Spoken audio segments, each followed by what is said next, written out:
YouTube? It's me again, Felicia, your trusted custodian. Good evening. How y'all doing tonight? Um, I wanted to do a video last night, but I had no space, no storage in my phone. So that's how that went. Had to go home and clear out all that unnecessary, not used apps that I've downloaded on my phone. Just to shoot the video. But I need a new phone. I know I need a new phone. I hate saying it. I need a new phone. Right now, I can't afford a new phone. But I do need a new phone. And speaking of new phone, thank God I did not go on his phone plan.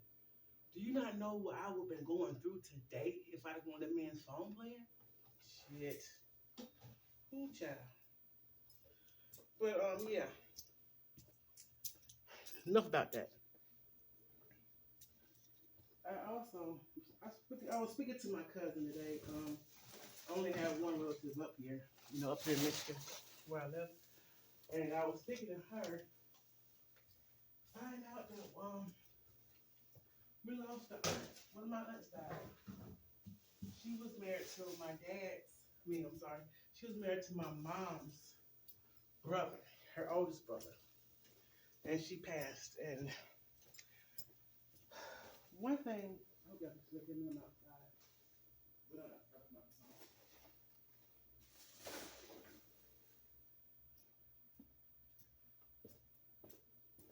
One thing that I used to fear the most about me, when I decided to move from my home state, which is Georgia, up here to Michigan, is when a loved one dies, you know, I'm not able to go to the funeral or even go to the repast or console my family members. I'm not, because I'm up here and if when you're working, the only way you can get off for bereavement, if I said that word right, is if it has like an immediate family. So, but yeah, and I hate to have to miss. I've had 3 deaths in my family since I've been up here, and it's been hard. 2 of them has been my uncle, and my aunt. But I just wanted to say that death is never easy. I don't care how you try to prepare for it. It's never easy. You can never really truly prepare for the loss of a loved one. I mean, I don't care. You just can't. I lost my mom in 2016, and I lost my dad a year before, 2015, and it has been hard. Let me tell you, being an only child to my mom, she was like, my mom was my everything. I'm not gonna lie, she was. She, I don't know. My mom loved. My mom loved me. She loved me to the bone. Even when she was in the hospital, I used to go see her. Because, she couldn't speak. She had was it a trach? Is it called trach? I don't know. But she had one of them tubes down her throat when she couldn't speak. So she would have to write out what it is that she wanted to communicate to us. And she had cancer, but I tell people, my mom had cancer, but she did not die from cancer. She passed from internal bleeding because my mom, she got tired of waiting for me. And I know that's what it was. She got tired of waiting. I didn't know what to do. Being on the child, being in a position like that, not knowing what to do. You don't want You don't want to see your moms. You don't want to see your parents suffer. But I had to sign this paper about not reviving her in case she was passed. And I'm like, I'm not signing that paper. If my mom if she flatlines, they call it, y'all gonna bring her back. But then the doctor was telling me, he was like, Miss Washington, if she flatline, it's gonna, and us, applying pressure on her chest, it's gonna hurt her in the long run. Because besides she had cancer, she's real fragile.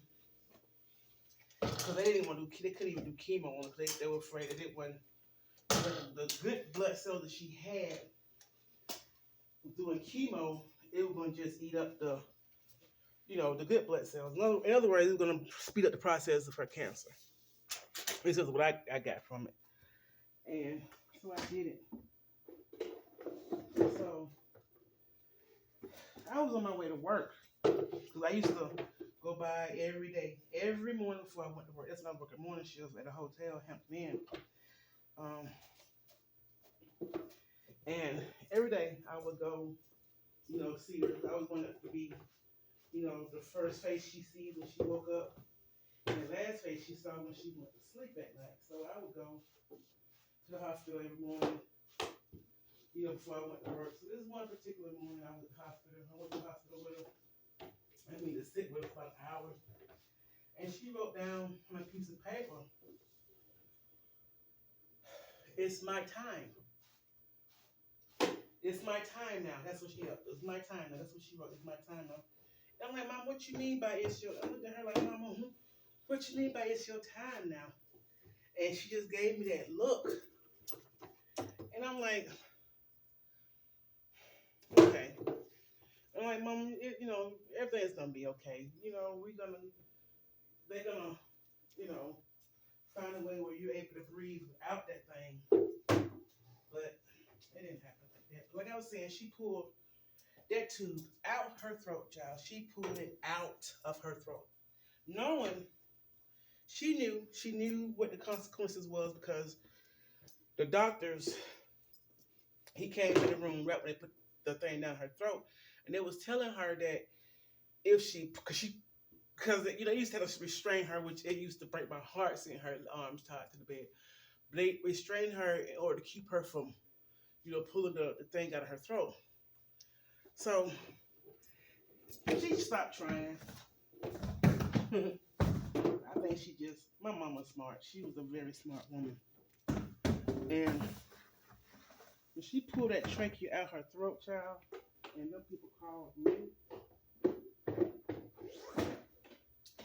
I ain't gonna lie, I was racing back to the hospital. I hadn't even got to work yet before the nurse called me and was like, "Felicia, your mom pulled the trachea out her throat."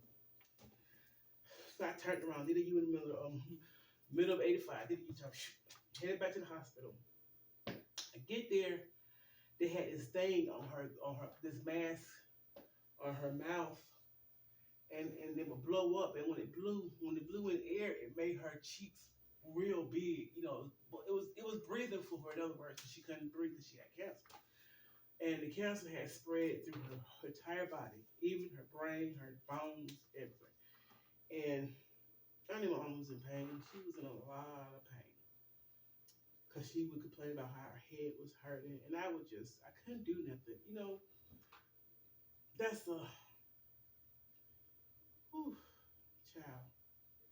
That's a hard pill to swallow, knowing that your mom is in pain and you can't do nothing about it. But when I got there, they had the thing going, and I was like, "Mom,